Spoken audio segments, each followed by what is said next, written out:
Tackle. It is the 1st November of 2021, tarehe ni moja, mwezi ni wa kwanza mwaka 2000. Mwezi ni wangapi? 11 mwaka 2021. Ndio kwamba uko salama. It's indeed a very very good morning. It's a new month, it's a new week. New month, new week. It's another Monday, fresh Monday on a fresh month, and mwaka inakimbia maze, lakini I hope you're doing well. Happy new month, happy new month to you, and I pray that the sun may shine on your face this new month and also the new week. Mambo ya kuendea sawa sawa. Kama una mpango zako ambao ulikuwa unafanya, naomba kwamba mwezi uweze kukuangalia kwa njia shwari zaidi, uweze kupata nafasi ya kuweza kufanya mambo yako kwa njia nzuri zaidi. Happy new month. Tag someone, tag mtu fulani mwambie happy new month. Tag someone mwambie happy new month. Tag someone mwambie happy new month.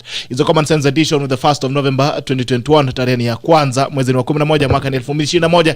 Karibu sana kwenye common sense edition ya tarehe with the first show of the month, and also 1 month to Christmas. It's 1 month to Christmas officially. 1 month to Christmas. Basi Eriko ako hapa na sisi leo. ERICK MWANGI had gone on a tour, but a business tour of Lagos, from Nairobi to Lagos. Na jamaa za president alikuwa ameenda huko kidogo, atatuambia aliongea nini na rais wa Nigeria, walisikizana vipi, biashara iko vipi pale Lagos. What does it take for your business to be a continental player? And I think right now maono yake yameweza kupanuka. He'll be thinking Africa, not Kenya, on Kiambu Road. Ametoka Kiambu Road, sasa ameshafika Africa. Naona Millie, good to see you, Millie. Anasema it's my anniversary watching the Tackle. Good morning to you. Happy anniversary, Millie Kosgei, all the way from Western Australia. It's a pleasure to see you this morning. Eriko, utatuombea mbio, alafu nikuja nisalimie wangwana kabla masalamu zao zijapotea huko. Yes. Let us pray. Father, we want to thank you this morning for the breath of life. We know that everything we do is based on the life that you have given us, Lord. Whether it's our dreams, whether it's our hopes, whether it's building our businesses, whether it's building our careers, Lord, if you remove your hand of grace from our lives, we cannot do any of them. We want to thank you, Lord. I want to pray for every listener and viewer who is watching us this morning. We pray for their lives, their businesses, their families. We speak your blessings to their lives, and we pray this, trusting and believing in Jesus' name. Amen. Asante sana. Thank you so much, Mr. President. Elias Lagat, good morning. Good morning to you. Millie Kosgei tuned in from Western Australia, my favorite show. Thank you so much, Millie Kosgei. And congratulations for being an anniversary follower of the Tackle. Thank you so much for sticking with us all through the year. And as we roll into the next year, we pray that you're going to be with us still. And we hope that we're going to add value to your life. But asante sana. Thank you so much for sticking with us and for believing in what we do every single morning. Without you, the Tackle could never be. Without each one of you, the Tackle could never be. Thank you so much for sticking with us for all year. And happy new year again. Now it's a new year to you. Happy new year on the Tackle. Asante sana. Irene Katwiri, the Tackle tuned in from Dubai. Thank you so much, Irene Katwiri. It's good to see you. Lakini umepotea Irene. Irene umetutupa kidogo. Winnie W Kabuka, good morning. Good morning to you, Dabune. Good morning to Tackle, who will be Rutas running mate. Leo ni siku ya biashara. Mambo ya running mate tutaingilia kesho. Tukisonga. James Mutinda, good morning. Bitoko watching from Likoni Ferry, Mombasa. Asante sana. Millie Kosgei, happy new month. Happy new month, my sister Jin Ku. Good morning and happy new month to the Tacklers. Happy new month, guys. Winnie W Kabuka, happy new month. Happy new month. Ariaba Job, good morning. Bitoko watching from Kabarnet Road, Nairobi. Asante sana, huko mbali na sisi. Because that's my anniversary on the Tackle. Asante sana, Millie. I think happy new month. Happy new month, Irene. James Mutinda, happy new month. Happy new month. Alice Chage, good to see you, Alice Chage. Happy new month, Gerald. May the sun shine on your face too, bro. Good morning from Kibagenga. Asante sana, all my people from Kibagenga in Trans Nzoia. It's a pleasure to have you this morning, and happy new month. Chapia watching Kiongozi. Asante sana Chapia. Wewe ni mbunge wa Dagoretti North. Asante sana Gakife. Good morning from Thika. Asante sana Kipchumba Benjamin. Happy new month, guys, streaming from Doha. Good to see you guys from Doha. Moriango Kenyanja Vincent, good to see you. Mapenda sana kijana mdogo. Good morning GB, tuned in from Doha. Have a blessed new month. Team Junior from Eldoret, wake up to come up here. Maridadi CEO in the house, ERICK. Asante sana. Huyu ni mteja wetu wa Sako. So yes, yeah. Moriango is a very serious guy. Thank you so much, Moriango, for being part of this program. Kelly K. Allen, good to see you, my brother. I saw your advice on startups. Kelly Allen alisema hii kitu si ya kila mtu. That you know, if you are doing it, you have to accept that you have. There is a reason why they are called startups. It's true. We'll get to that. Kip Kemoy, Kapram Koech, happy new month, all live from Little Kericho. Mambo Mbotela logged in from South Sea. Asante sana. Noah K. Kirwa tuned in from Eldoret. Asante. Tuende tulipe madeni kidogo kwa sababu dosi yako hapa tunaweza kosa kulipa bills. Asante sana. Maridadi Motors zinakupa nafasi ya kuweza kuagiza gari kwa bei nafuu zaidi na kwa njia rahisi zaidi. Sio nafuu tu, kwa njia rahisi zaidi. Kwa muda mrefu watu wa magari wamejulikana kama watu wakora ambao gari inafikanga after 7 years. Wakati ushazeeka una miguu ya kuendesha gari, lakini Maridadi Motors zinaweza kupata gari kwa njia rahisi zaidi na bei nafuu. It gives you an opportunity to do direct imports and get to save up to 300,000 Kenyan shillings when you import directly in Maridadi Motors. You don't get such a deal anywhere else. And we keep saying this, the shorter the channel, the shorter the link, the shorter the brokerage in acquiring a vehicle, the cheaper you can get it at, and also ensure that you can get a guarantee of quality for the vehicle that you get to import. Kwa hiyo Maridadi inakupa nafasi ya kuweza kuagiza gari kwa njia rahisi zaidi, direct imports by Maridadi Motors. If you want to import a car today, you don't need to walk into a showroom along the roads here, or you can go to Maridadi Motors and get the best deals and best prices on the assets that you're going to acquire. Maridadi Motors pia inakupa nafasi ya kuweza kuwekeza. If you have money that you want to invest, you can invest a Maridadi import to sell model where you get up to 15% of your investment. And pia Maridadi Motors inakupa nafasi ya kuweza kuwekeza kwa njia mbili. If you're investing in a sacco, you can save for two reasons. You can save your money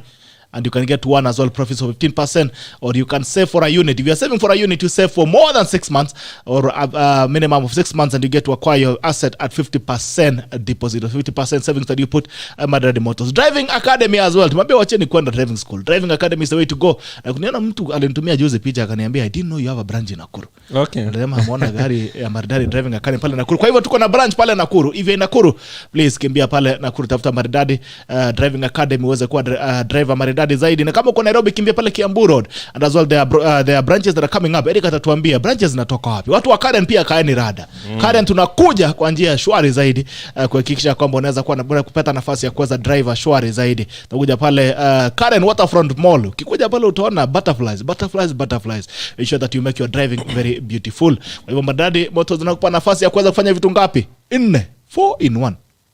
Sako, import to sell, import, direct import, inaonekana Driving Academy. Yes. Hai, asanteni sana. That is Maridadi Motors. Maridadi Motors moves your status. Maridadi Motors moves your status. Go to www.maridadimotors.com. www.maridadimotors.com, and you can actually order your car on the website. Hata cha story ya kupiga masimu. Kimbia pale kwenye website, unaweza kuangalia the options that you have for the vehicles. Angalia gari gani unaweza kuipenda. Start interacting with the team on the internet uweze kuhakikisha kwamba gari yako inaweza kuja kwa njia shwari zaidi. Usiende lazima uende Kiambu Road. Kama uko Eldoret and you want a car, just go to the website, see what vehicles are available, alafu naanza kuanza process yako ya importation haraka upesi. Pia kama unajenga, baada ya kununua gari lazima ujenge. So ndio ununua gari ndio upate gari ya kwenda kwa shamba, kwenda kujenga. Rexel Roofing gives you an opportunity to make sure that you have the most beautiful roofs in the world. Rexel Roofing gives you quality roofing shingles, stone coated tiles. Na pia kama ushajenga umeweka roof, you can harvest your water 100% safe for water consumption. And this is what we're telling you. We're also giving you, we're extending our customer service week for the whole month of October. You get up to 10% discounts on all waterproofing solutions from Rexel Roofing. Rexel Roofing as well inakupa nafasi ya kuweza kuhakikisha kwamba nyumba yako inakaa shwari zaidi. Harvest water 100% safe for consumption, human consumption. Na pia kuna mambo hapa kidogo pale Rexel Roofing. Rexel Roofing inakupa workmanship guarantee of 10 years. Workmanship guarantee of 10 years, this is what it means. It means that for 10 years, we are going to ensure that there's someone on the ground to ensure that your roof doesn't leak or your roof is properly installed. If anything happens to it, ensure that you are there. They are there to make sure that there are corrections that needs to be made. And also we're giving you 50 years product guarantee. For 50 years, your roof will be intact and safe. I don't know where you'll be in 50 years, but I can guarantee you that your roof will still be there with you. It's also another season. It's holiday. It's November. And we are getting, do you know what it takes to have an holiday? Most people think that holidays are very expensive, but we're going to tell you can go on holiday in the most easiest way possible. Unaweza kulipa mdogo. It's coming up by today evening. We'll tell you what you're going to do. Kama unataka kutembea pale Mombasa, unataka kwenda Diani, unataka kwenda North Coast, pia watu wa diaspora, we are giving you best deals for your holidays. Kwa hivyo anza kuzungumza na sisi polepole tukwambie ni deals gani ambazo tuko nazo. Courtesy of Safaris by Jen. So by the end of this day we'll see something from Safaris by Jen. Uweze kulipia mdogo, alafu basi unaanza kwenda tour kwa njia shwari zaidi. Kama pia uko nataka kuload airtime 325 Swift Airtime KE, wanahakikisha kama unapata airtime yako kwa njia shwari zaidi. Na pia kama uko na mzigo unataka kuisukuma, imbia pale kwenye zigo, hakikisha kama mzigo wako inaenda kwa njia rahisi zaidi. Na kama unataka kung'ara kama Sir Eric, kuna majamaa wanaitwa Disquare Wear pale Eldoret. Disquare Wear akiatia building 4th floor, kijana anaitwa Dandana, anahakikisha kwamba unapata mng'aro safi zaidi. Kama ni kitenge, ni wakati wa harusi pia, watu wanaoana, watu wanapendana na watu wanaanza kuambiana tufanye harusi, baadaye kimbia pale Disquare Wear uweze kupakisha kama unapata kitenge safi zaidi, ama suti mzuri, ama tai kama ya Sir Eric ya Eagle, lakini sijui kama ilitoka pale. Haya, acha nimalize na ngwana na salama, maana kuna watu wameingia hapa kidogo. Allen Afuata, alo from Kisii watching. Moses Kama, good morning. Casey Wise na mambo, good morning to you my brother. Sebastian Gibe, good morning mheshimiwa, good morning to you my boy. Jane Mumbi anasema Porsche, anataka Porsche. Mimi Porsche ama Porsche. Aya, nataka Porsche. Billy Kosgei, juu hiyo story, it's time my mom gets a gift hapo Eldoret, way to go Jera. Asante sana. Billy, cheza kama wewe, nakisha kwamba madhe ataweza kupata gari kwa njia rahisi zaidi. Niongeleshe, nizungumzie, nitumie namba yako kwa inbox, alafu tuanze kupanga pole pole. Kimbo morning Professor Bitok watching from Mom Dalat. Asante sana Kimbo. Miss Soy Sharon, good morning and blessed new month Kiongozi. Good to see you Miss Soy Sharon.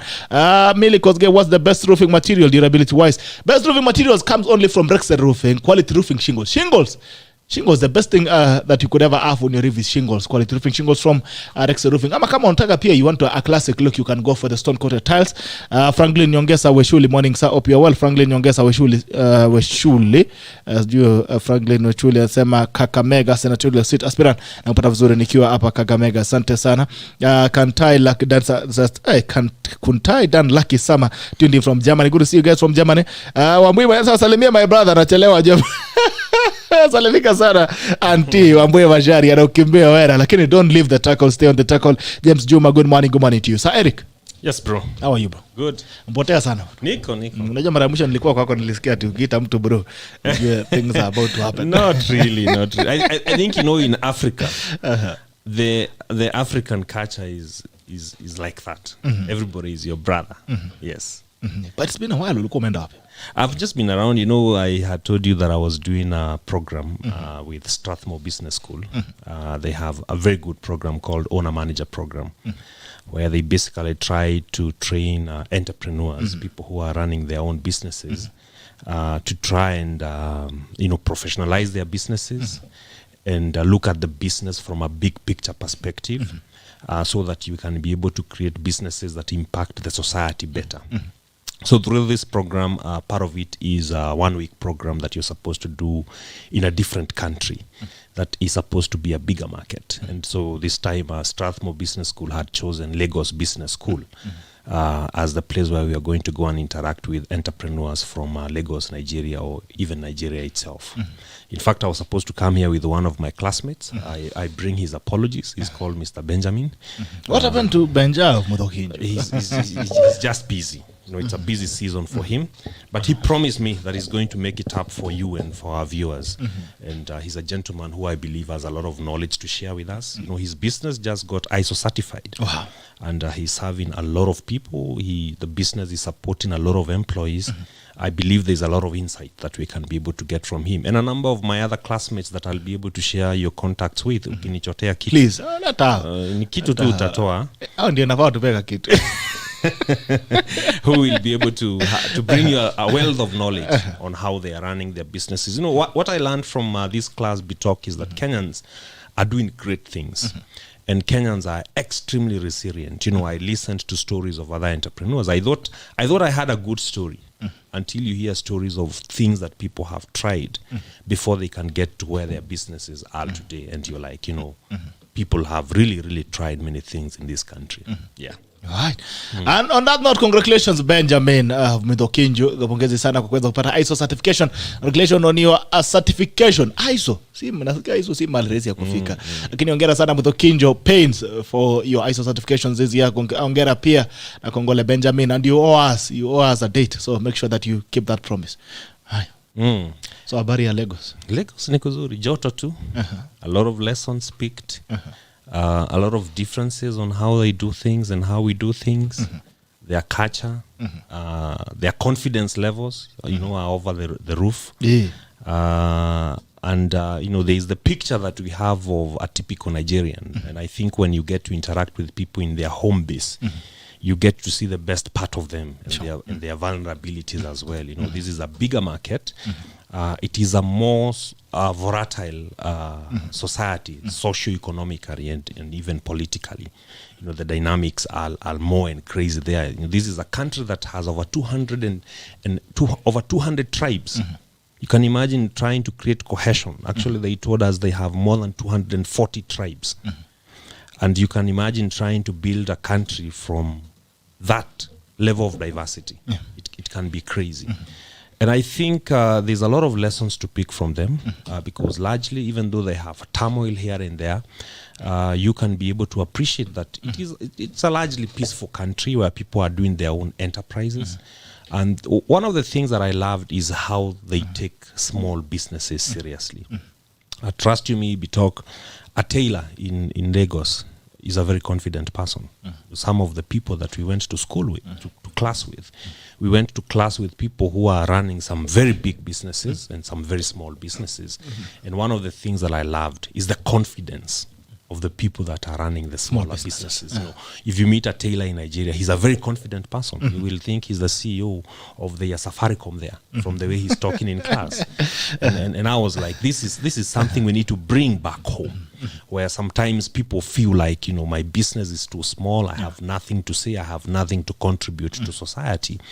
But you look at the confidence they have and how they are able to grow their businesses. You know, like one of the tailors that I interacted with has grown his business to a point whereby now he's exporting his attires to other countries. He's exporting to South Africa. He's exporting to the UK, to the US. And this is a business that he started from his home. Yeah.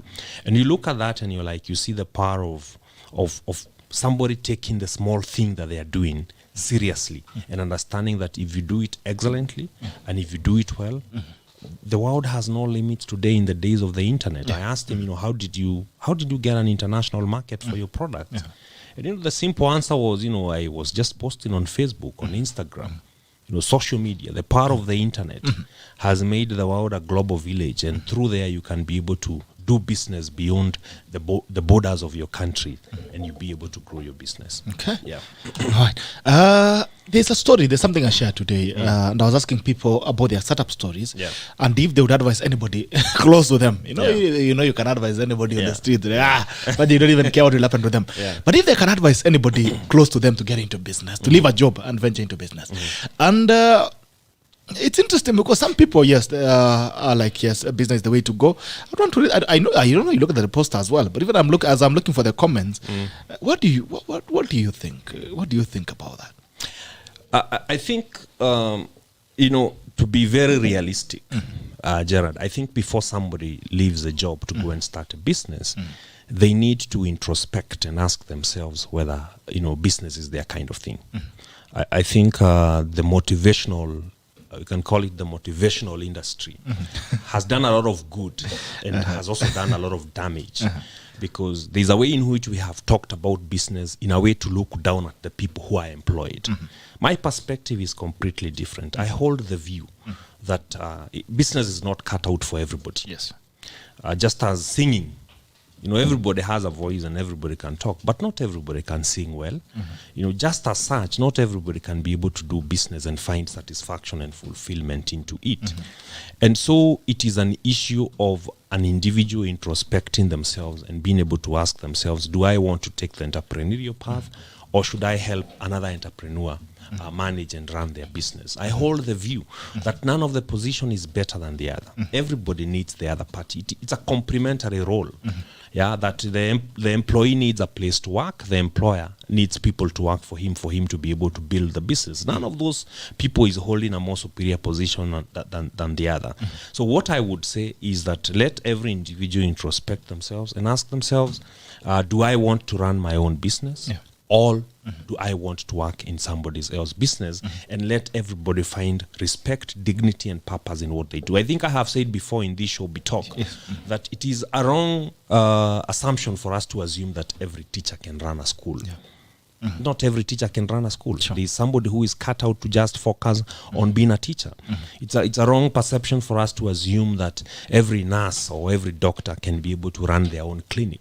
Because being a nurse and being a doctor is different from being an owner of a hospital. You know, the responsibilities, the stress levels, the pressures are completely different.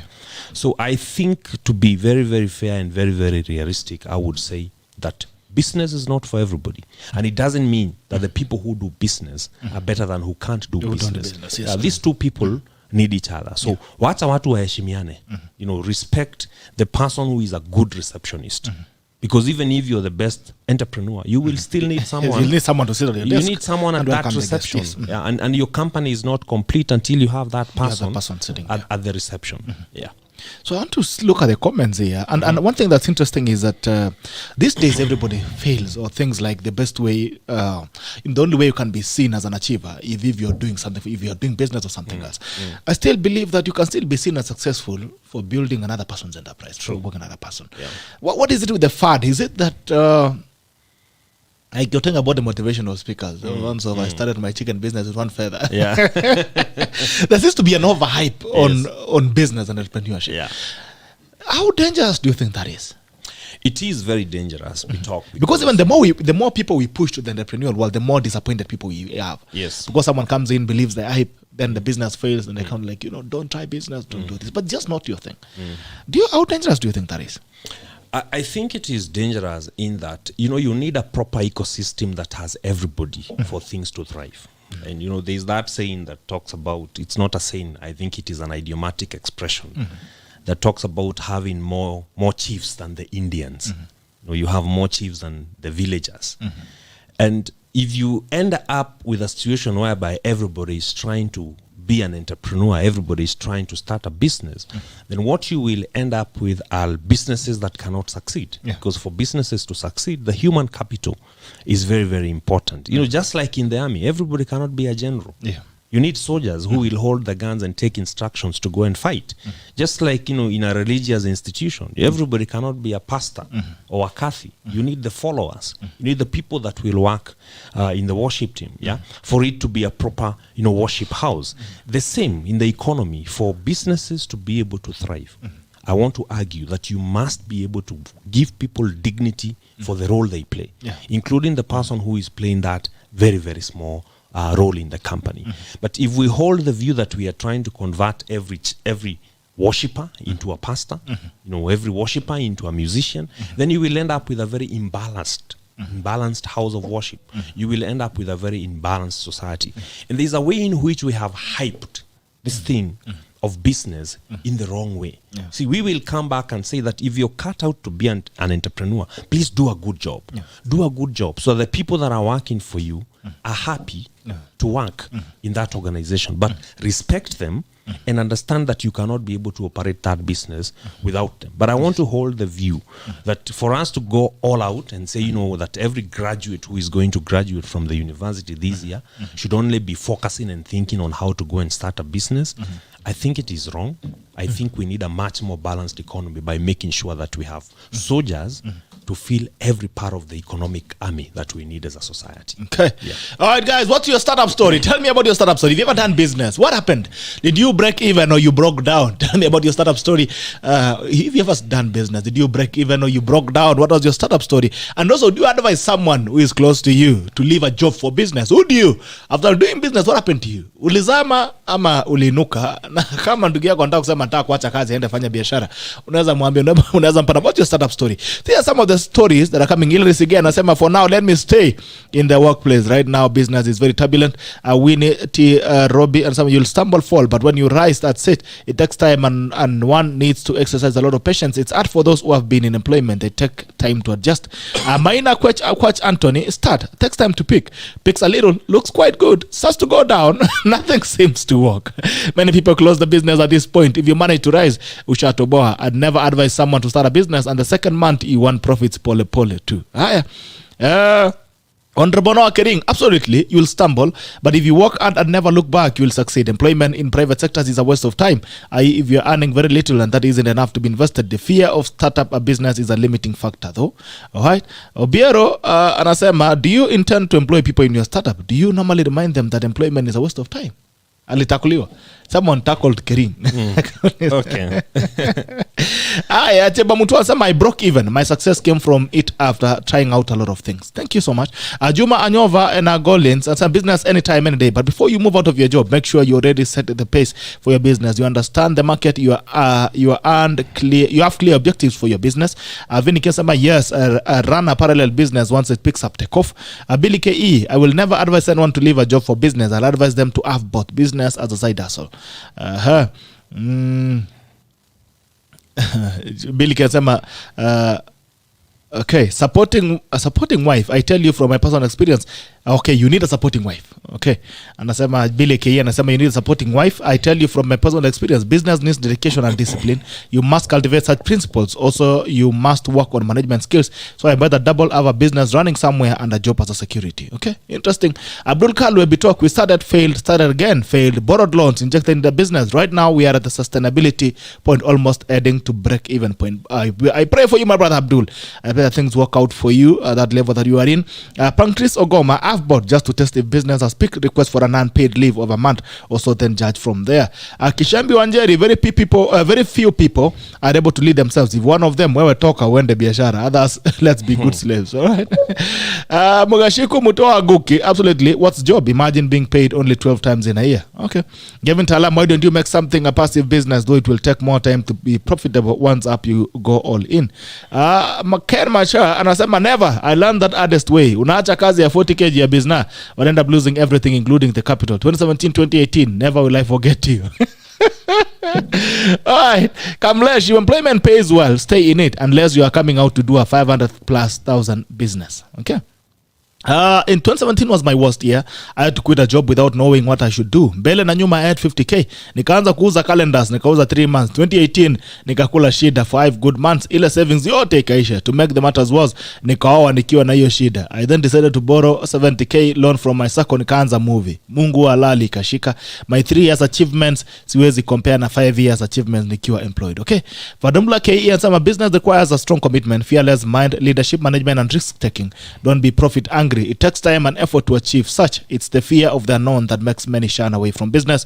Paul Dirango, no 1 or 2. Advice is they shouldn't quit their jobs. Startups should be treated as side hustles. Okay, that's just some of the comments that I wanted. There's a lot of comments here. There are some of the comments that I thought I should sample. But let me rush to YouTube. I see who you're having on YouTube. But meanwhile, you can comment on what you've had from the comment section. I think you can hear the mixed reactions. Yes. You know, some people are saying, do it. Some people are not saying doing it. But I think key to starting a business is the motive of starting that business.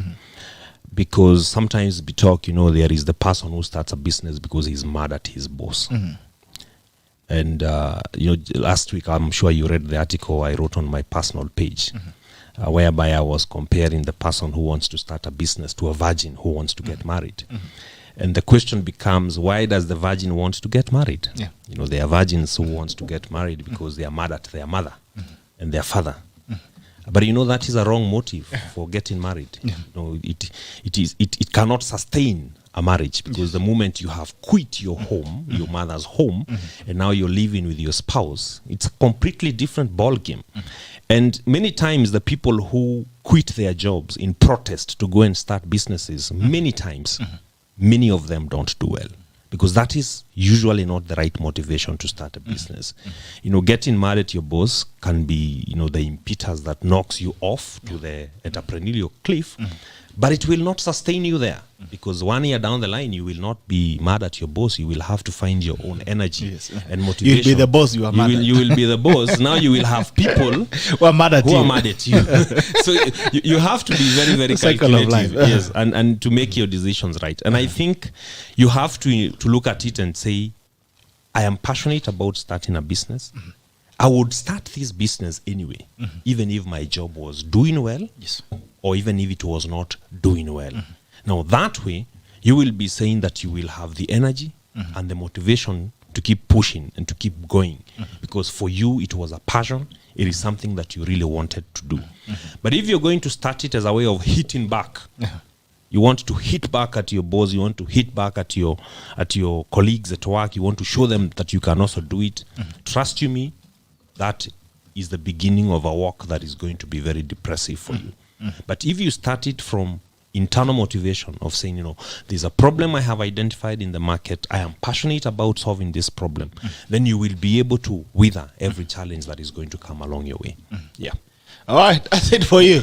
If you go and start business because you are mad at your boss, very soon you'll be the boss you are mad at. And now you love people who are mad at you. Yes. So start a business for the right reasons, not as a protest, because you cannot protest forever. You cannot protest forever. Joanna Mutache, bro, good morning, GB. Tuned in from Minneapolis. Good to see all the guys from on YouTube from diaspora. Thank you so much, Minneapolis guys. Devin Ngati, good morning. Honorable GB and Sir Eric watching from Nairobi. Hi, asante sana, Devi. Paul Njaya, morning, GB. Greetings to the entrepreneur guest. Hoping Strathmore Business School doesn't teach political entrepreneurs like the COVID billionaires. Yes, I agree with Eric. The entrepreneur Nigerians are at another level where it comes to confidence and sense of worth. You find a motorbike mechanic talking like he's the engineer with Honda. That's very true. That's how that goes like. There are a lot of chiefs, but not enough Indians. Getting into business needs maturity of mind and purpose. Guys on YouTube, I want to ask you as well, what has been your startup story? Did you break even or you broke down? Would you advise anybody who's close to you to venture into business, to leave a job and venture into business? Marky Blackguard is following from Chicago. Asante sana guys from diaspora. You make us banner. We love you. As from diaspora, we love you so much. Thank you so much for always standing in with us. Miliko sasa, financial security takes years to attain. Pole pole tu. Kimutai Rotich anasema location is very key on this, but I agree, less stressful. Mili Kosgel alikuwa sema Airbnb is the way to go, less stress. Lakini you can imagine if 100 people are doing Airbnbs in your village, then there's nobody, everybody will be sleeping in their own Airbnbs. The chiefs will be more than the Indians. Yeah, it's like the thing that happened with quails. Yeah. You said quails ni kitu ya maajabu sana, inaponya magonjwa nini. Then at some point everybody had quails. Yeah. There's nobody to sell to. There's a guy who was telling me a story in Limuru. Alikuwa anatoka asubuhi anapeleka quails anawacha msituni. Akirudi nyumbani zimefika pia. Because alikuwa amejua barabara. So ilifika mara anambia tu kula quails free. Mtu akipenda anambia shika quail uende ukule. Nobody was taking it. So there's also a risk of overhyping businesses. Yeah. There's a time M-Pesas are everywhere. This day somebody goes to M-Pesa because people pay on their phones. So M-Pesa is already dying. Yeah. Agents anymore are no longer profitable. So I mean, they are all risk in business. There's no good business. They're only good business people give good opportunities for that time. Anyway, Irene Wanjiku, CEO wa ERICK Roofing, anasema there is misconception that when you are employed you are building a business for someone else. That is incorrect. You are building yourself. You can save and reinvest your earnings as you build your experience. Okay. Zipi Ben sabu, good morning. Good morning. Hii story inanifunza sana. I'm here to do something baadaye. Haya, asante sana. Mwanza kulipa fees tafadhali. Till number iko hapo kwa screen. Mwanza kulipa fees. There's Mwanda. Sabu, good morning. Good morning to you, Jem. Faith Washu as well. Asubuhi njema kwako. Haya, Eriko. Ni kama sijui kama bado kuna story yote ya startup hapo. The startup stories are good talk, and I think also we have to emphasize that we are not telling people not to start businesses. Because there is that person who is cut out to actually start and run a business. And we cannot also focus on what has not worked and forget about what has worked. Because at the end of the day, where we are as an economy, the hope for the economy in terms of job creation has to be based on entrepreneurs, and it has to be based on small stories, not the big stories. We have said before here that we have hundreds of thousands of small businesses in the African economy. Yeah. We have very few corporates. And in fact, you may find that the big corporates are the same across the different economies, the different countries. So the need for us to encourage the small business person, the entrepreneur, the person that is already running that boutique shop in Eldoret. Actually, I want you to find time and help me visit that person. Is very, very important. Yeah. Because for those that are already in it, we need to encourage them to stabilize their businesses. We need to encourage them to scale up. We need to encourage them to find new ways of finding capital, new capital, and finding blue oceans that will help them access bigger markets. Now, it is always easier for us to have those people that are already running businesses stabilize their businesses and grow their businesses to be able to absorb more labor force and more people into the labor market than it is for us to start new ventures. Now, what do I mean? For example, you already have the taco. It is easier for us to psych you up and encourage you to expand the taco to be able to hire more people. And also give me some money. And also give you some money. Because you already have a business that is going on. Just as it is easier for you to have the married people give you more children than have the bachelors get married to have you to give you children. Is it to tell those who are doing it, please add more children? Tuongeze watoto. But if you're going to talk to the young men, well, they may do it, but they need more time. Yes. There's a lot of time for them to experiment. And if we strengthen the small businesses that we have, for them to move from small to medium, from medium into big companies, then we have to encourage the people that are already doing it. Now, the ecosystem has very many different factors that are needed for these businesses to scale up. There will be the issue of human capital. Now, the issue of human capital, as we are saying, has the challenges of attitude. Because if you're going to have 50 employees, all of whom believe that they are supposed to go and start their own businesses, then those are soldiers that you cannot fight with a long-term battle, a long-term war. Because, building a business is not a 2-day thing, a long-term thing. I have gone to meetings. I can, for example, give you an example of a meeting I went that was for Toyota. And, it was bringing different workers of the Toyota Motor Corporation from different parts of the world. And between in that meeting, 2 men met. And, they were very happy. The way you see 2 guys have met and, you can Very excited to see each other. Very excited. They hug each other. And, I followed up with one of them to ask, why are you guys so happy to me? Because they were not young people. They were people maybe in their mid-60s. And they told me, we last saw each other 30 years ago in Thailand when we were launching, I don't know which product of Toyota. I don't know whether it's the Hino truck or which product. But that's the last time they met. And you know what this is confirming? This is confirming that these 2 individuals have worked with that company for 30 years. For 30 years. Yeah. And doesn't that explain what Toyota is to the world today? Yeah. The success within it. The success, because you have people that are seasoned. They are distilled. They've made the mistakes. They've seen the mistakes that the company have. They have, for them, when they talk about Kaizen and they talk about the Toyota way, they talk about it from the heart. It is something they have developed. It is something that they have grown for it to be what it is, today. And the point is that even in our labor market, we need people that will focus long-term in developing particular industries. If it's the banking sector, if it's the health sector, if it is the academic sector, you need lifetime workers in an industry for you to be able to develop that industry to the climax and to the peak. And the point that I'm trying to make is that I know the challenge goes to everybody, including to the business owner.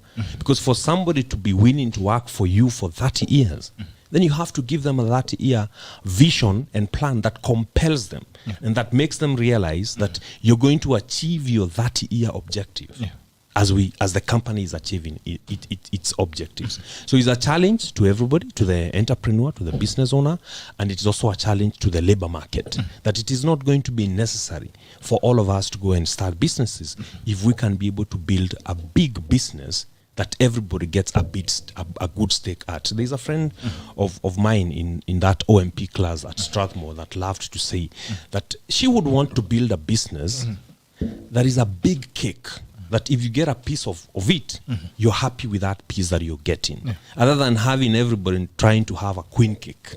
She was saying that, we are operating an economy whereby everybody is trying to have a queen cake, a small piece of the cake, but you can say it's the whole cake is mine. But she was arguing and saying, what if we can give you a piece of a big cake that is bigger than the queen cake? That is the thinking that we need to bring to the table. Labda anataka kula karatasi. Unajua siku hizi hata ukimaliza queen cake wanamaliza na karatasi. Anamaliza na karatasi. Hivyo ndio mambo ipo. David Ngasama, before going into business, try planting one sukuma wiki and see if you have the patience to endure the ups and downs and the emotional roller coaster of business. Okay? Paul Ngasama, I started a maize trading business in 97, 3 years after starting work with GOK. After graduating in UN in 93, well, it took a lot of time and was caught hanging civil servant of the Moi era. It did well. So alikuwa anaenda anawacha koti. Hizi ya Moi. Paul Njaya, kumbe nyinyi mlifanya Moi serikali ya Moi kazama. I'd want to ask one last question on that, Eric. I mean, these stories as well are coming from somewhere. Yeah. Do you think entrepreneurs are giving business a bad name? I would say yes and no. Yeah. I think there are, and to look at it very objectively, because we've taken case studies, for example, of businesses in this country that have collapsed, that have failed before, and we will avoid mentioning them.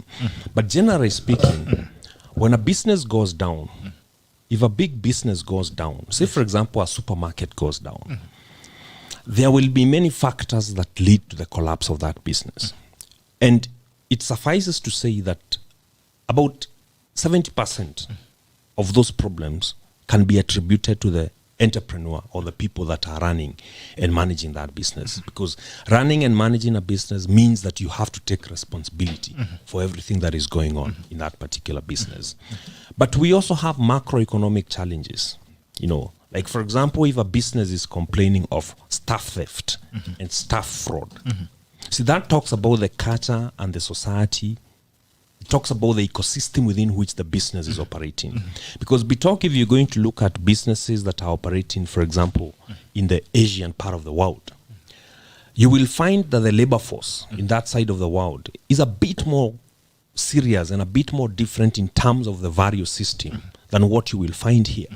Why? Because just as you see in the government space, in the civil service space, the public space where you see a lot of theft, I mean, it's in public domain. The other day, the president said that the economy loses about 2 billion shillings every day on theft. You see, the government is talking because it has data and statistics. It has consolidated data and statistics. We don't have consolidated data and statistics on how much private businesses lose, for example, to employee theft, right? Now, if you look at the average supermarket in this country closing in the evening, I don't know whether you have ever seen a supermarket in this country closing down in the evening. And you see how much security they have to put just to secure their stocks as their own employees are leaving the shop. You have to make sure that you have 100 employees leaving the supermarket through a very small door and all of them being searched by another worker. Now that speaks a lot about the culture of our country in terms of the faithfulness, the honesty and the integrity of the labor force. Because it simply says that the management of the supermarket is saying, we can't trust you. We can't trust you.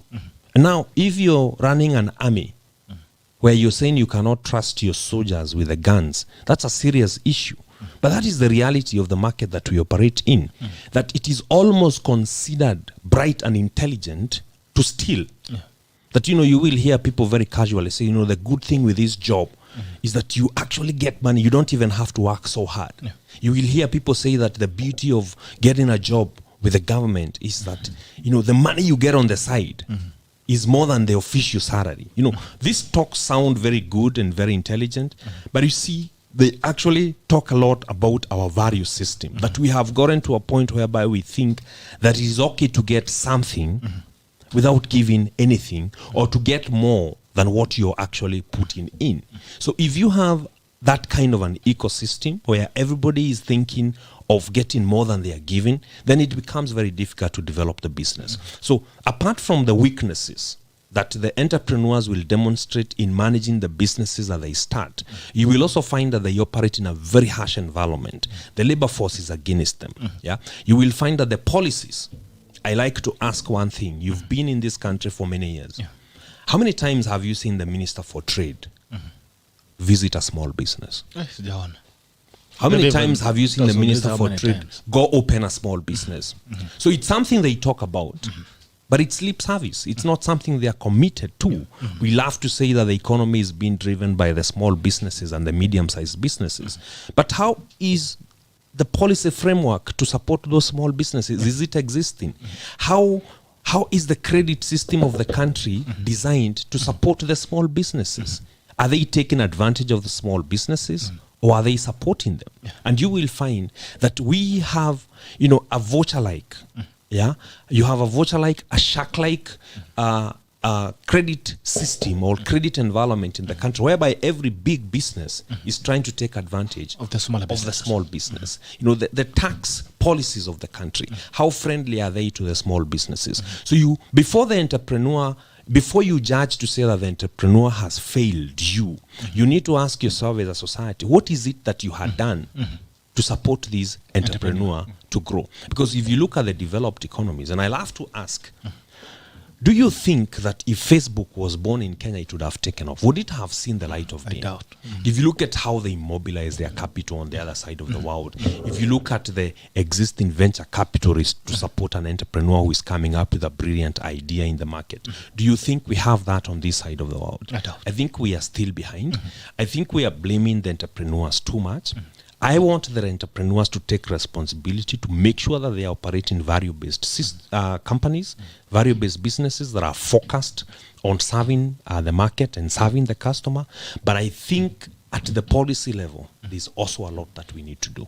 There's a lot also that we need to do at the academic level, because it is the academic institutions that have the responsibility to prepare the labor force that is going to serve in the economy. So there's a lot that needs to be done before we can say that we have a good environment to be able to develop the small businesses. Even as you talk about them failing us, we failed them. We failed the business, we failed the entrepreneurs, we failed the system is also rigged against self-reliance and business. And there's someone who was saying the other day, and he was telling me that, do you know in Kenya, the chances of your business license, the one you take from Kanjo for 1 year, the chances of your business license surviving more than your business is very high. You'll finish, the business will die before the license. Yaani biashara itakuwa imekufa 1 year, utabaki na license, unaweza kukuta nyumbani pale. And that's a sad reality of how difficult it is to do business in Kenya. And I was just thinking the other day, so maybe in the next hour we go back to Lagos. I've been thinking, devolution was featured as one of the strategic ways to ensure that business thrive.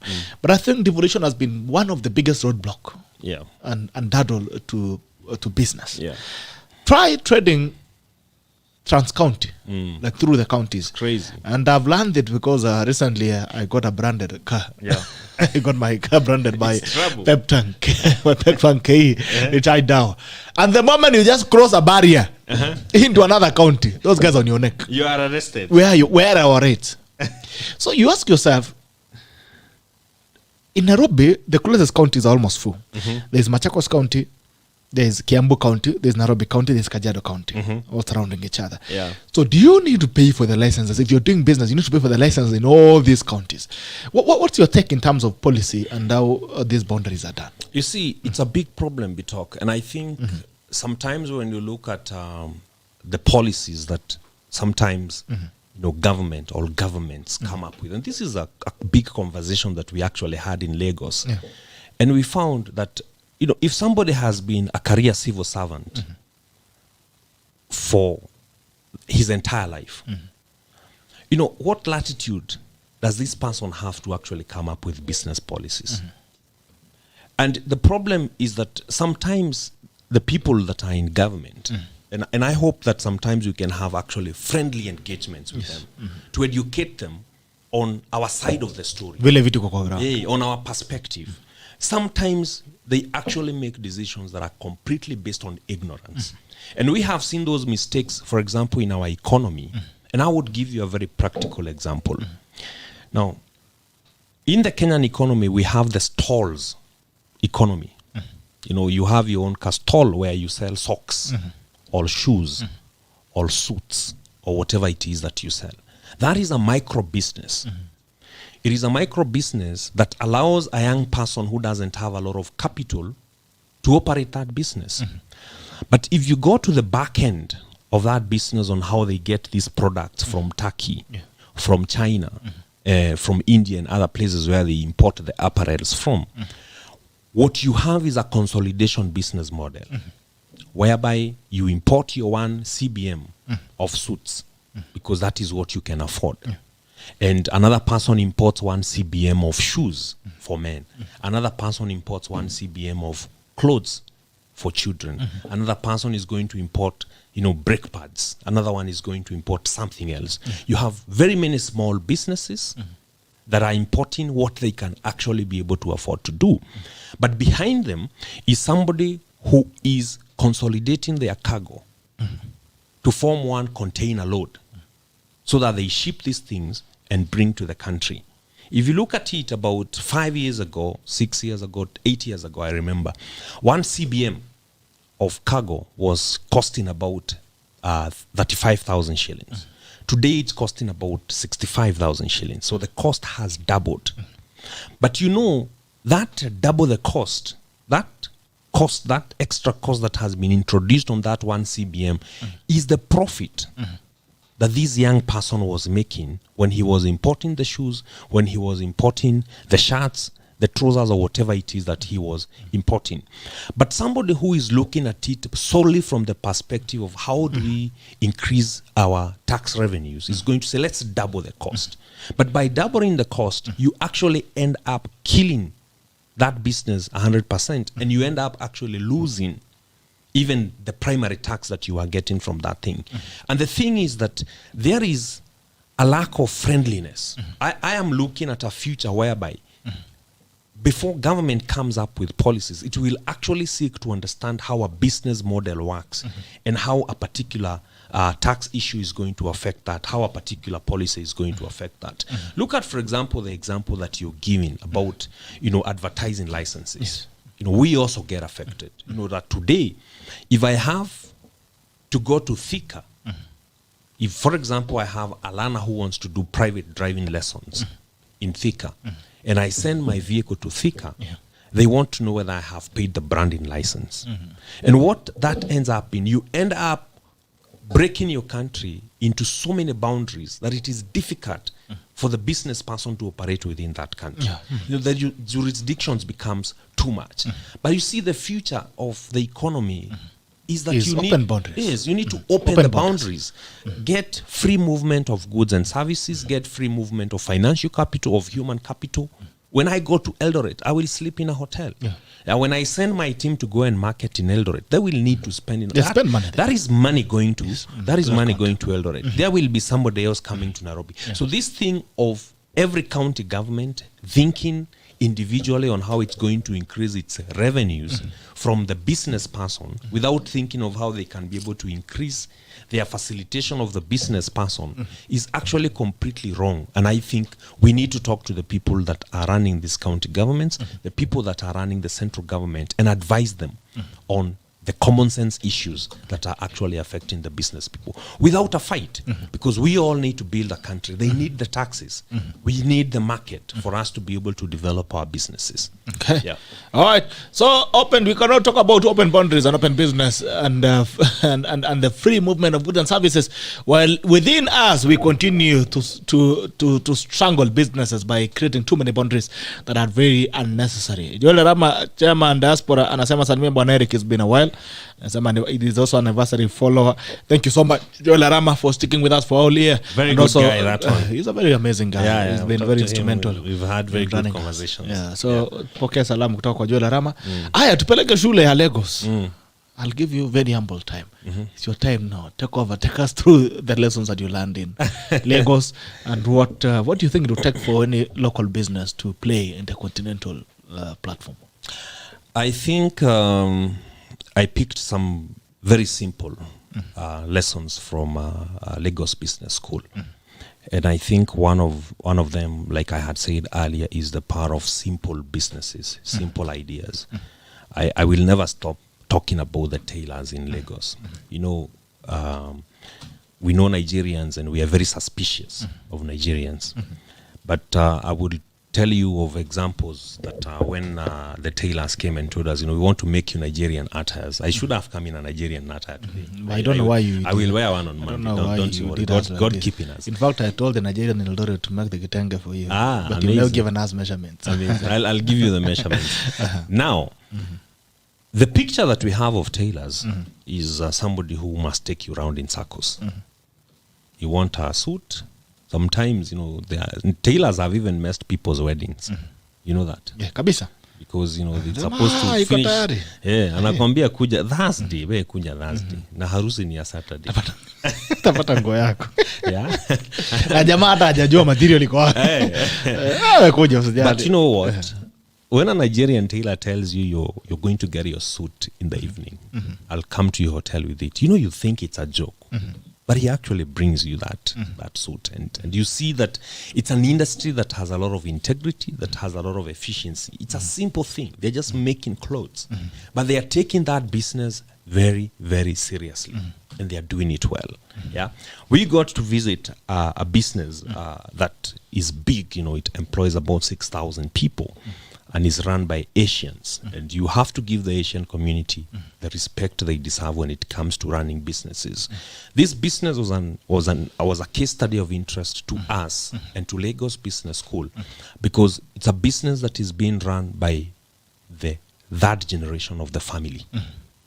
Okay, the father started it, handed it over to the sons. Now the grandchildren have taken over the business. This is a business that started in India, but is represented in about 7 different countries today, including here in Kenya. Yeah, The same business. yes, they make hair products, skincare products, and home care products. Yeah, and the question becomes, how are they able to create businesses that are intergenerational? And when you listen to the people running the business today, you see their focus on their people. How they focus on developing their employees, how they focus on making sure that their customer is getting a good deal, their customer is protected, their products are healthy. It is a business that is focused on meeting and solving a human need, meeting a human want. They understand the problem that they are there to solve in the market. That money becomes the last thing they talk about. And I think that one of the mistakes that we make sometimes on this side of the world is that for us, the first thing we think about in a business is how much money am I going to make out of it. Money is important because the business has to be sustainable. But if you can put these other things first, then they will come back to answer for you the issue of money. But one of the things that I picked from Lagos Business School is that the primary problem that we have in the African economy is the motive of everything. The motive of the entrepreneurs, the motive of the political leaders, the motive of the government.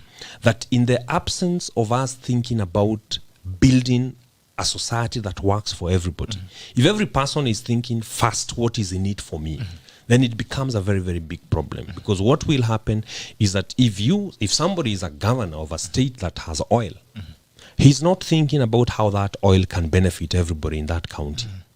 He's first thinking, how will this oil benefit me? Yeah. Now, if somebody is managing the Ministry for Health, is managing the Ministry for Agriculture, the Ministry for Trade or whatever, they are not first thinking, how do we make sure that we are developing a society that works for everybody? A society where everybody can be able to exercise their aspirations and reach out for their dreams. They are first thinking, how do I enrich myself with this opportunity that I have? That is the one similarity that you will see in the problems that we have in all African economies. And you end up with very high poverty levels. You end up with a population that is disgruntled. And you know what? It ends up with a situation whereby even the people therefore that have the wealth and are rich are not feeling safe in that country because they have not created a framework where everybody can be able to thrive. And I think the challenge, even though we had gone there as entrepreneurs, you see the need for good leadership, selfless leadership that will say, we are going to solve problems, we are going to create opportunities for everybody, we are going to create a framework where that a kid can finish school, be able to exercise his dream, find a job, and be able to grow and develop. Now, that affects the hope of the younger generations. Because you see, right now, it's like tuko na jam. Yes. Kuna yule mtu mwenye alimaliza campus 7 years ago, has not found a job. Now, how do you talk to the kid in class 7 in such a society? How do you tell the kid in class 7, wewe soma wewe utapata? And he can see that this is my older brother, this is my uncle, this is my auntie, finished campus, still has not gotten a job. And I think the challenge that Lagos Business School, just like Strathmore Business School, is putting out there is to say that we need to develop leaders who will solve problems and who will create a space where everybody can actually thrive. People who will think in a selfless way. And this also is a challenge for entrepreneurs. We have to think about beyond ourselves. Is the business really just about you and your nuclear family? You only look at that kind of a business in Nigeria that employs 6,000 people. That is more than a family business. You're saying that business is supporting 6,000 other families. It can mess livelihoods. And we have to understand the social responsibility that we carry as entrepreneurs, that you can actually be a factor of hope or hopelessness in the marketplace, particularly as your business continues to grow. Because when you're running a business, people trust you with their money. Yes. People trust you with their lives, People actually trust you with their lives. We were looking at the fact that this is a business that is producing skincare products. If they mess up with the composition of the skincare product, what you're saying is that they could actually the skins will be gone. Yes, they could mess people's faces on the long term. You will have increased, if they are using product, they don't care whether the products they are using are carcinogenic or not. It means that down the line, they could actually affect the health of a generation. So instilling human values and empathy in entrepreneurs and business leaders and business managers and the workers becomes a very key conversation we talk. Now, the entrepreneur doesn't have a formal position of leadership in society. He's not a member of parliament. Yes. He's not a governor, he's not a senator. But the truth of the matter is that he is a leader in the marketplace. And he can be an evangelist of values of humanity in the marketplace. And he needs to be reminded that if you bring down your business, you actually bring down hope levels in the society. And if you look at it, if, for example, you look at the businesses that have gone down in the Kenyan space, you actually see that as true. You will meet people that have gone through depression because they lost a job. Yeah, you will see people that have now broken marriages, broken homes, because they lost a source of livelihood. Yeah? And by losing that, you're saying that the children of that home are now more at risk of becoming destitute children tomorrow. Now, reminding entrepreneurs that they have responsibilities beyond what we call the bottom line, that they are actually leaders without titles in the society, is what Strathmore Business School and what Lagos Business School was reminding us. All right. Yeah. What do you think the Nigerians do? Because I see you've really painted the business environment in Lagos as an environment where an environment to look up to and to draw inspiration from. What do you think an entrepreneur, a normal entrepreneur, maybe an entrepreneur who is doing what in Kenya? Let's just say an entrepreneur is doing what in Kenya. Anyway, just an entrepreneur in Kenya, an equal entrepreneur in Kenya, an equal entrepreneur in Lagos. What do you think these people do differently that does not bring them at the same level of operation? One thing that is going to cut the difference, Bitok, is the courage levels of the Nigerians. That Nigerians are more confident of what they do. See, here you still have people feeling like, this is not what I should be doing. And, particularly for people who have gone through school, sometimes education makes somebody more sensitive to shame and embarrassment. They feel like, I have failed. See, I didn't get the managerial job I thought I would get in a bank or in a corporate. I am now running a tailoring business. How do I tell my classmates, my former classmates, that I am running a tailoring business? The confidence, the ability to accept this is what I do. Yeah? Forget about the degrees and what I may have done as the first degree. This is the business that I am currently doing. Trust you me, that a Nigerian who sells pens is very confident. He will tell you, I sell pens. Yes. And he's happy with it. I am a tailor. I am happy with it. And you see, you cannot thrive in something that you're not confident in. Yes. For you to succeed in anything that you're doing, you have to be confident about it. You have to be proud. Yeah, you have to accept that this is what you do. This is what I do. This is my hustle. I sell clothes. Yeah, I make shoes. You have to have that acceptance within yourself and have the courage to accept it and to have the confidence to tell the world, this is what I do. And you see, we have a lot of young business people in this country who can't tell you what they do. The reason why they can't tell you, embarrassed. They're embarrassed to tell you what they do. And you see, if you're embarrassed to tell you what you do, then nobody will buy them. Yeah, nobody will How buy. will we know about the product? Yes, you will have to have the confidence to say that this is what I do, to accept it. And when you accept it, you become the first salesperson for your product to push it out. And that way, you will be able to attract everybody that you need to grow that business. You need the customers. Sometimes you will need people that will bring you the capital as investors. But how will people invest in your business one day if in the first place you're not confident about your business? That is one key difference that I saw. Now, the other thing also is that because Nigeria is a big market, you have a lot of people. It's a big population. And you know, we were just teasing them and asking them, why do you have to talk so loudly? We don't have a problem with that here. Why did you talk? And you know, one guy told us, this is a country with over 200 million people. If you talk silent, who is going to hear you? Yes, but I think it goes back to confidence. Yes. That they are confident to express themselves. They are happy to tell you what they do. They are not afraid to market themselves and see whether you're going to buy from them or not. And I think that is a take home, that we need to actually emulate what the confidence that they exude for the small things that they do. Yeah. So do you think if you would move your business to Lagos, you'd do better there? And why? Perhaps I would have to take time and learn and understand the market better.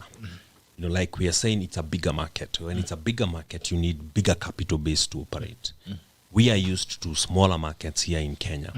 But I would say that even before you take your business to West Africa, you know, we have a bigger market that is surrounding us. You know, Yes. The East African market is big. There's a lot of opportunities that are completely untapped. Yes. Now, by all standards and looking at the future, we are looking at a future where the buyer will be looking for more convenience. And more convenience today can be provided using technology. So e-commerce is going to be a very, very big thing. So I would say that it is not really about physical expansion of your business, as it is going to be about also digital expansion of your business that is going to make a difference. Now, right now, as we speak, Gerard, you know, we have a very good new company that has entered the Kenyan market in my space, in my industry. We have a company called AutoCheck. And by the way, you need to interview the country manager for this company, because Tell them to pay us. you need first of all to interview her, because she's a Kenyan lady. She started very young in the auto industry. She has truly demonstrated the power of trust in the process. Today she's the country manager. They just bought the local outfit called Cheki.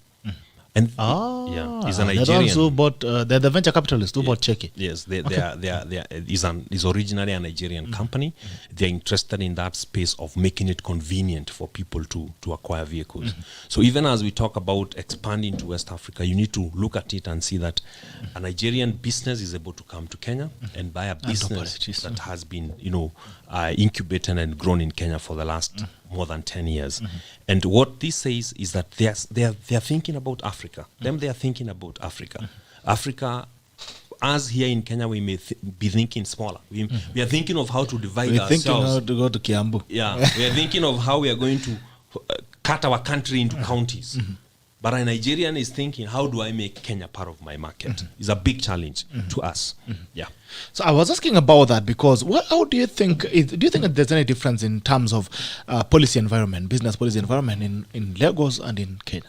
That's the interesting bit. But I would say that Nigeria is behind us when it comes to policy.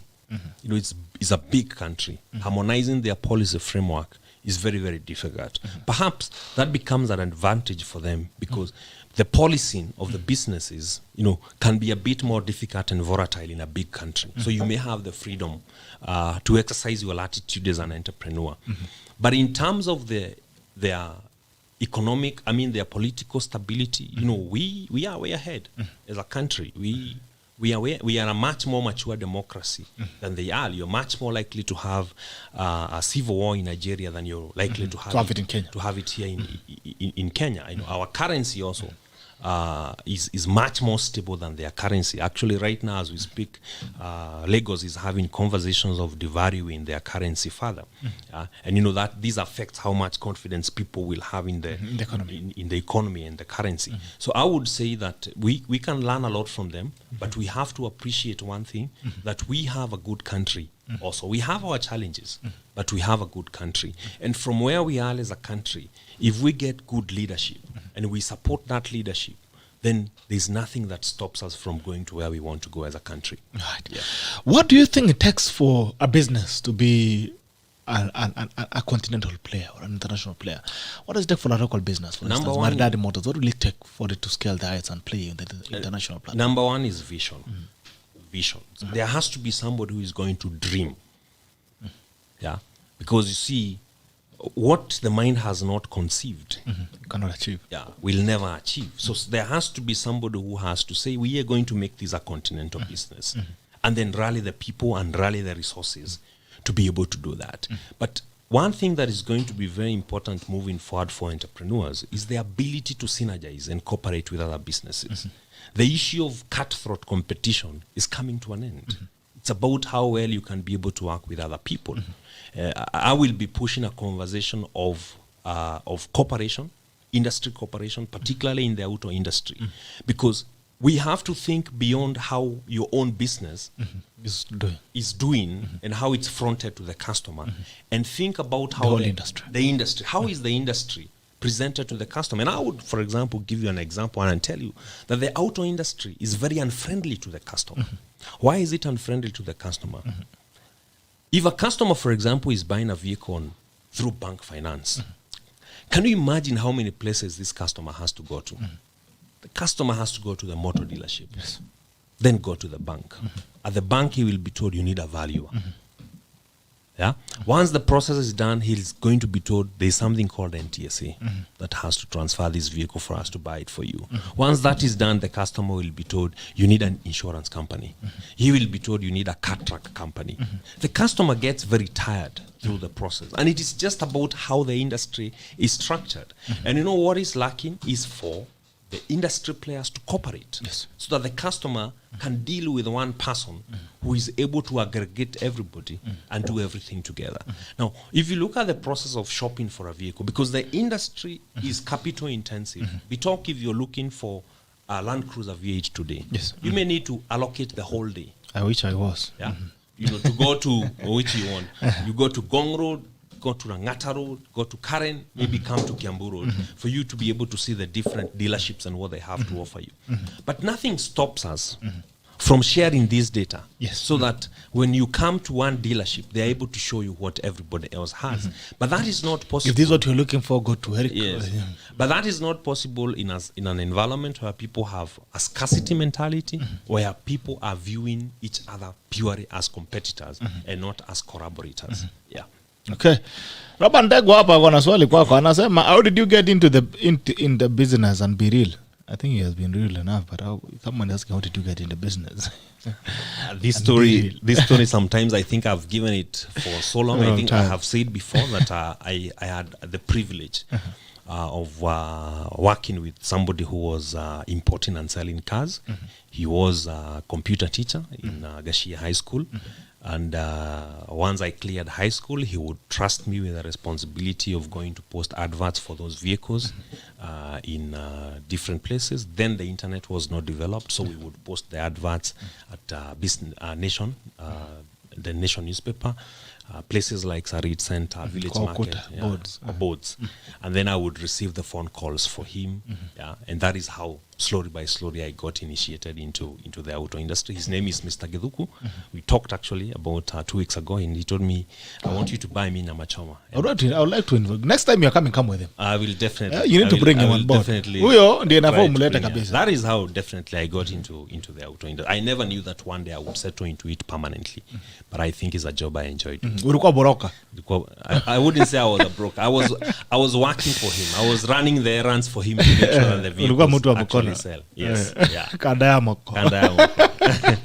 I loved it. Yeah. That's not, and you know, most time people don't want to work for people.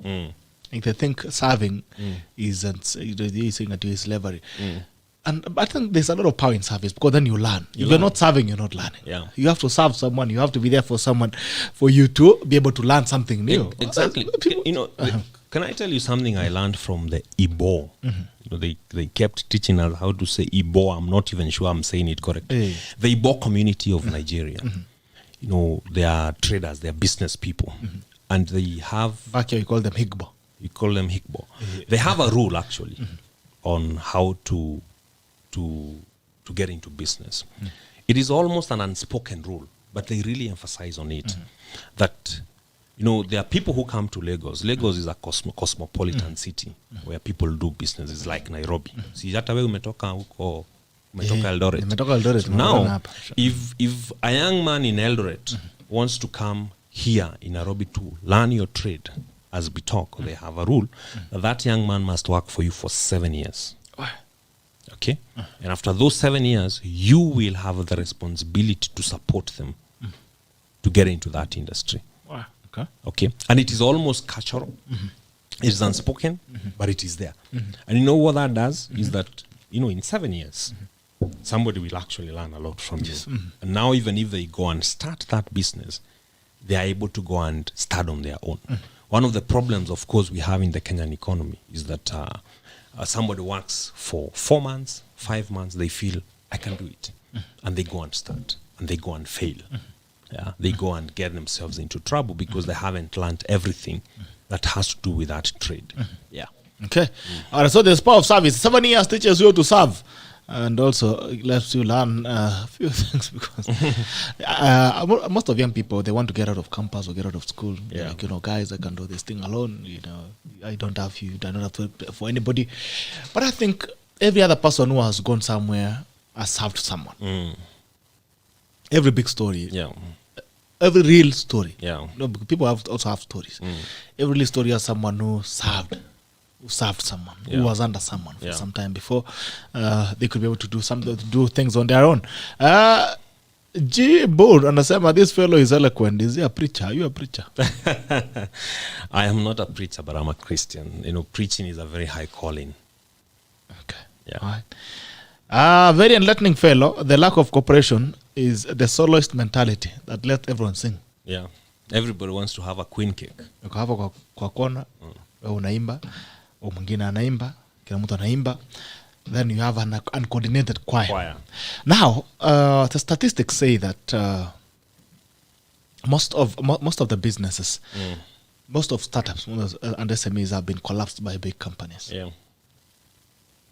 Not all of the big companies, but most of the big companies have collapsed small businesses. If you hear about a small business that collapsed, credit to a big company that they never paid, or the cutthroat competition you're talking about, that the big company is always trying to undercut the small companies. As we talk about companies and entrepreneurs, senior entrepreneurs mentoring small businesses, what do you think is the responsibility of the big business? And do you think they have also failed in ensuring that the business environment grows? That's a big conversation that we had in the classrooms when we were doing this program. And when you speak as a small business, then it looks like you're talking from self-interest. But I think there's a way in which the big businesses, and particularly the owners of capital, must embrace a bit of communism for us to be able to build a functional society, because they know more, they have more resources, they have bigger resources, they have a responsibility to keep the smaller businesses going. And I think one of the companies that has demonstrated that this can be done, I am not campaigning for them, is Safaricom. Because if you look at the success of Safaricom, it's more than financial. It is also a story of socio-economic transformation. That, Safaricom has a big business, for example, called M-Pesa. But they have a lot of M-Pesa agents also who make who make money and livelihood from M-Pesa itself. Yes. And I think it's an issue of attitude of the leadership of the business. What is the point of having a business that is so profitable, but the profits are coming from killing smaller businesses? Yeah. What is the point of, having a credit system, for example, that for you to report the billions of shillings as profit, what you have at the tail end is millions of poor people that you have produced. You are actually a business that is fueling hopelessness and destitution in society, other than inspiring hope, and empowering people. Businesses have to go beyond profit making and think about the social economic, the transformation that the human transformation that they are actually bringing into society. Because if a business will purely just think about the bottom line, what is the top line of that business? The top line is people. Are the workers growing? Are they getting depressed, or are they growing? Are they killing themselves because of how much pressure you're putting on them? So really, for a business to be healthy, we have to go beyond the normal accounting systems that measure the performance of the business. Because many times we talk, I think, in the capitalist world, we think about the quantitative aspect of a business, but we forget to think about the qualitative aspects of the business. Like, how is this business impacting society? How is it impacting policy? If you're going to end up, can you imagine, Gerard, for example, the other day we had the issue of the black man who was killed by the police in the US. In the US. I don't remember the name of Floyd. the campaign. Yeah, Floyd. The name of the campaign was Black Lives Matter. Black Lives Matter. You see, one of the beautiful things about that campaign, and we looked at that study at Lagos, is that everybody became a part of that campaign, including the businesses. Yes. That the movement would actually call out the CEO of Company X and tell him, we want your stand on this matter. Because, sometimes businesses operate like they operate in a vacuum. And there is no better way, there's no better people that, for example, can hold government to account than the businesses. And particularly, the big businesses. If, for example, you had all the banks in this country say, we think that this policy is not good for the business environment, then even the government and the policymakers would listen, because the big taxpayers are talking about it. But if they get comfortable, because sometimes, sometimes the poor governance is an economic opportunity, and they get comfortable because that continues to fuel their profits, then the day the society crumbles down because of destitution and hopelessness, everybody also goes down. Everybody else also collapses. So we have to think beyond our businesses. We have to think beyond our profitability and ask ourselves, how is your business impacting the bigger society? Yeah. Okay. All right. Robert Dego says, how do you thrive within the hard time that most youth can't see? Know what he means by this. How do you thrive within the hard time that most youths can't see? I will answer that question very candidly and say, Gerard, sometimes you don't have to thrive.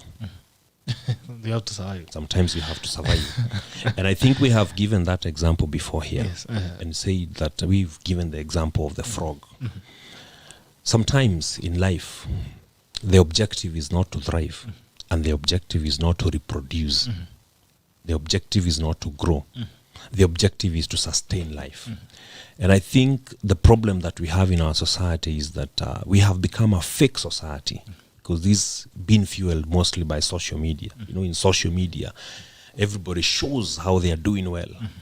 People show you the good food they are eating. The reels. The good food from the big hotel. Nobody wants to show you when they're sleeping under. Madodo and Githeri from Mama Shiko's cafe in a slum. They show you that one moment when they go to Kempinski. Is when they want to show you. Is when they want to show you. Then they show you flames. Yes. And you see, the illusion, therefore, is that everybody else is doing well other than you. Yes. Yeah. And this has led to a lot of depression to a lot of people. Sometimes the objective is sustainability. Now, I was just talking about that example of the frog and the way the frog hibernates when there is drought. When there is drought, the frog is going to bury itself in the soil. Its objective is to go to the lowest level of metabolism, to use the least energy, to wait for the rainy season when it can go out and eat grasshoppers and the other things. And I think the seasons that we have been in, for particularly because of COVID, the objective really was not to thrive. The objective was not really to grow. The objective was to sustain businesses, to keep going, keep the vision going until the rainy season comes. And we are happy now. You see, we are way ahead in the process of fighting COVID. Now we have vaccines. We are not even talking about one vaccine. We are talking about a variety of vaccines. People know more about this disease. People know how to protect themselves and how to prevent themselves. And what you will see is that the market will begin to open. So what I would tell the young person is that you need to be very timely, to know Is it a season for survival or is it a season for growth? Now we are heading to a season for growth. Of course, we are hoping that the politics of the country will play well, that we will be able to do the politics alongside living our lives and developing our lives, that the politics will not affect the businesses and all that. And now we will have more money circulating in the economy. But guess what? This money will not come to you if you're not ready. Just as if you're in the ocean, you have no hooks, you have no boat, you have no nets. How can you catch the fish? Are you going to time until a fish is jumping out of the waters for you to try and grab it? You must have a strategy on how you're going to play in the big ocean that is called the economy. You must be timely and strategic. Yes. All right. Now, as we move, finally, the economy is opening up, and we're happy about that. The government is beginning to at least to relax its rules on COVID-19, and it means it smells like coffee for the business fraternity. Smells like opportunity. Finally, some hope that we can see. 2019, 2020, 2021 has been the most difficult times for businesses. As the economy finally opens up, what are some of the strategies that you think the businesses should employ? Because there's also the risk of business coming out and, going all out and maybe taking all the risk that they could never. Do you think that the economy is going to recover in a way that we feel optimistic about it? What are some of the strategies that anybody should employ in business as we move forward? First, I would say that hope and optimism are very important factors in any market. When a market is hopeless, hope is not quantifiable. It's not something that an accountant is able to quantify for you, but it has a lot of value in the marketplace.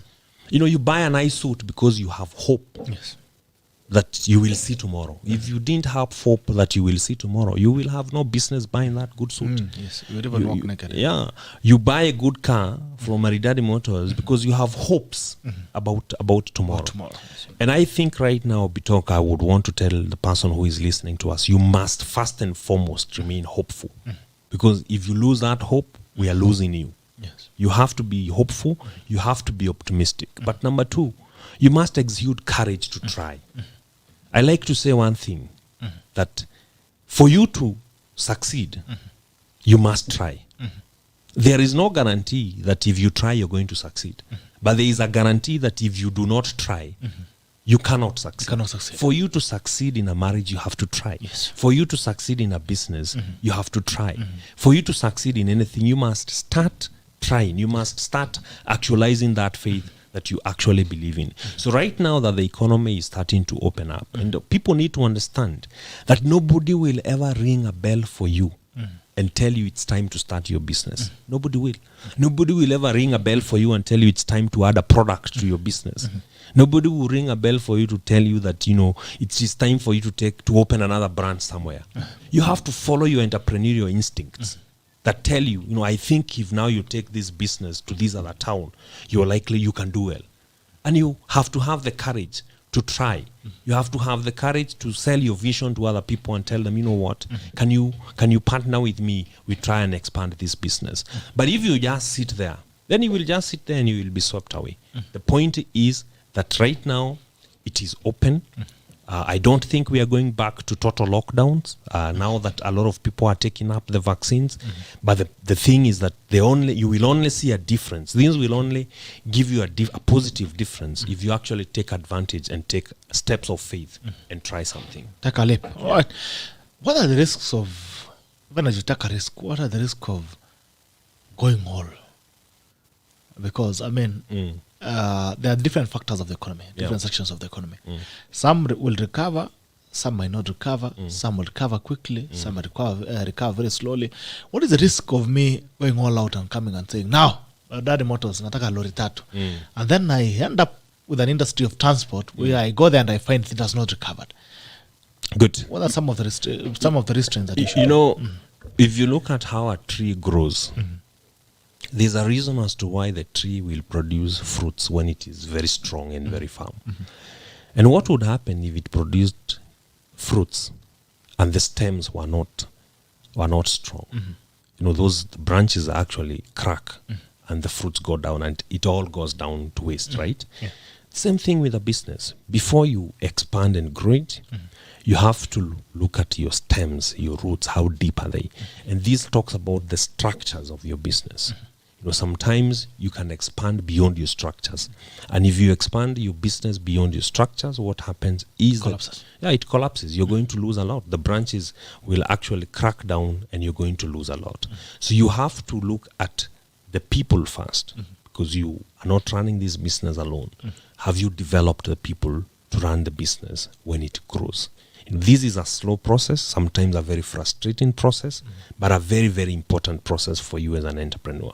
So I would say that the disadvantages of growing faster than your structures is that it will definitely crumble. So you have to spend time developing your structures, developing your people, developing your brand, developing your capital base, so that everything is going to move together for you to be able to grow this business. Am I an expert in this? I'm not. I also learn on the job. Have I made mistakes before? Yes, I have. I have made mistakes, and that is why I can say authoritatively that before you expand your business, you need to look at the structures and make sure that you have the people to run those businesses. One of my mentors told me one thing. If it grows too fast, it's probably a weed. Okay. If it grows too fast, it's probably a weed. So you need to make sure, weeds grow very fast. Kunaweza nyesha leo. Haraka sana. And then within 2 weeks, hata mbegu kuliko mbegu yako yenye ulipanda mwenyewe. Of course. It grows faster than the maize and the beans. And for the maize and the beans to grow, you have to do a lot. You have to go and remove the weed. You have to add the fertilizer. You have to water. But the weeds just grow on their own. And it reminds you that the good things in this life must be worked on.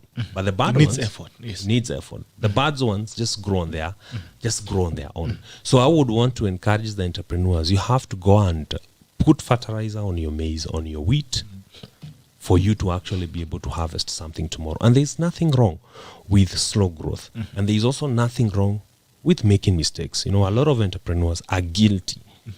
A lot of them have lost their zeal to try, their energy to try. Because of failure. Because of the mistakes they have done before.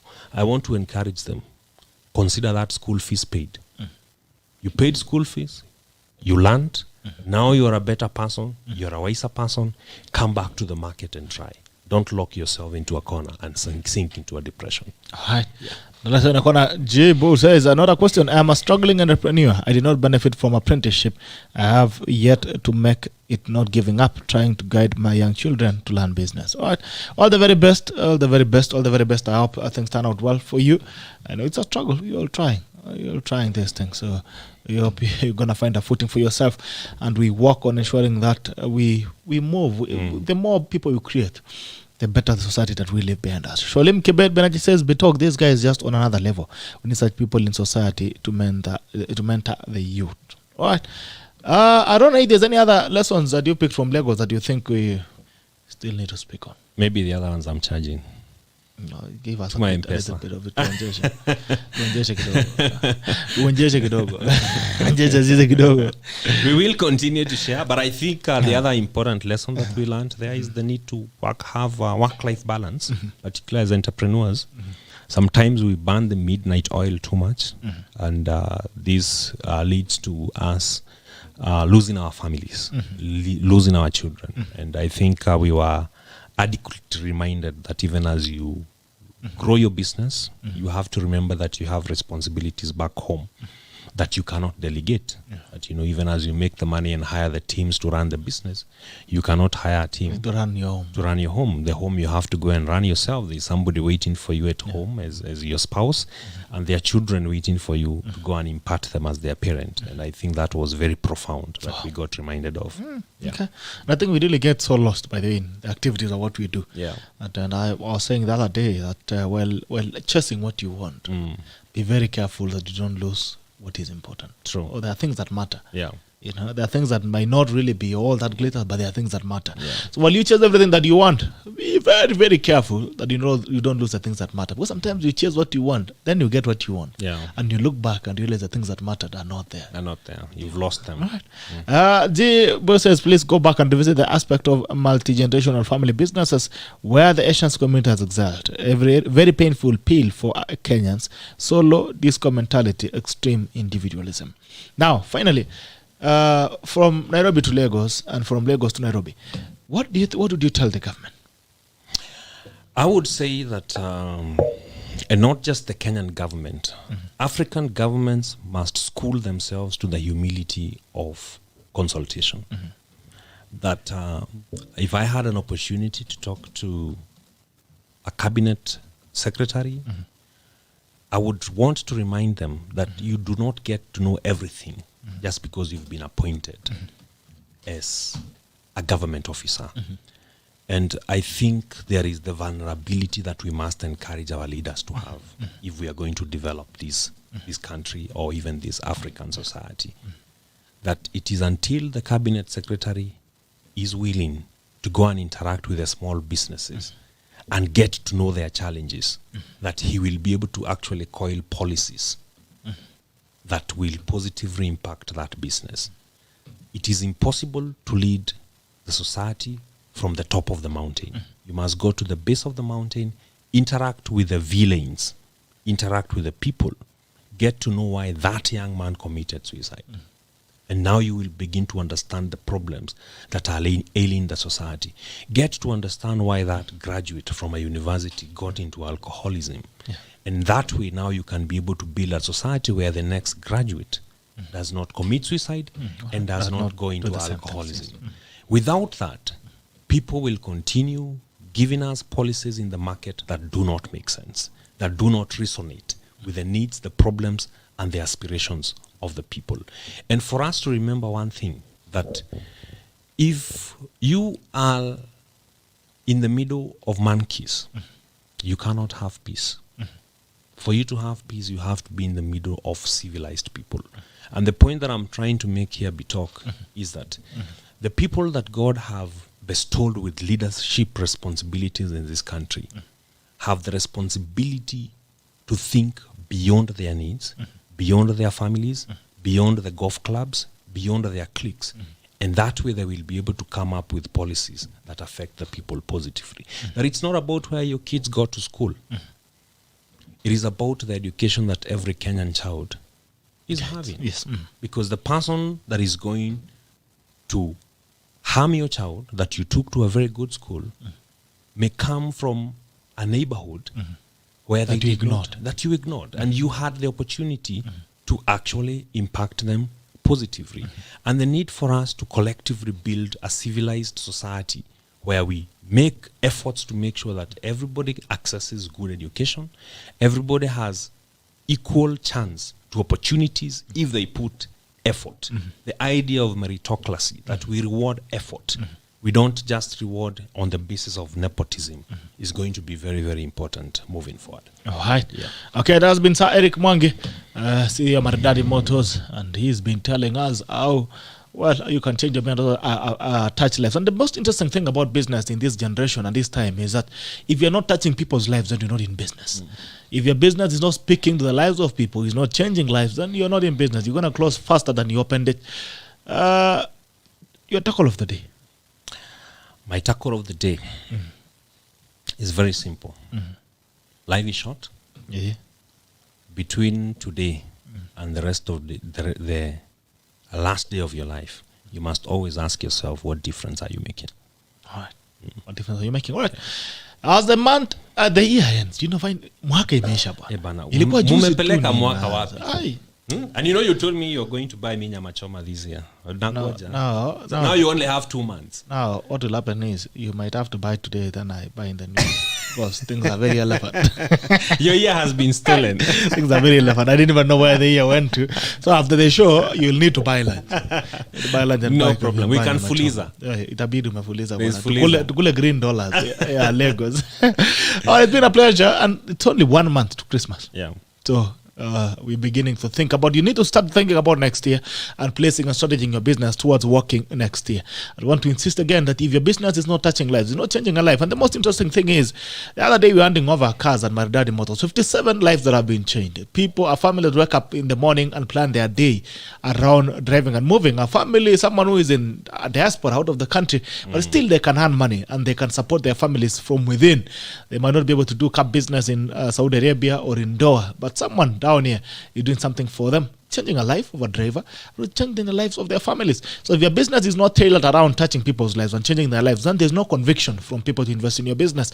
So even as you think about starting your business and doing a business, ensure that it touches the life of the people that are around you.